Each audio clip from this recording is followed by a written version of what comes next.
ba amuang silo alam kan hoi kia lệ hun tu za ngai taking min ngak ringe var ar kwan ta in peru mong nei tu lau kal hun tu chu anai ta in ring ru leile vara chin chia ate a thleng me ke lo sei ang kha in peru kwa va do ta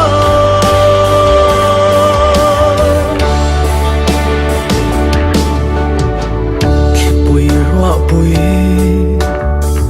lir ning tele in do na thu thang shia tia ma hun ta tan zo ro lo nat na apung kan ram le nam min chi me ke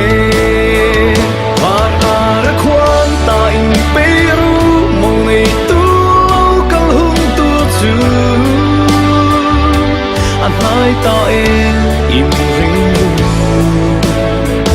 leile vara chin chia na te a thleng me ke lo sei ang kha in peru kwa va do ta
var ar kwan ta in peru mong nei tu lau kal hun tu chu an hai ta in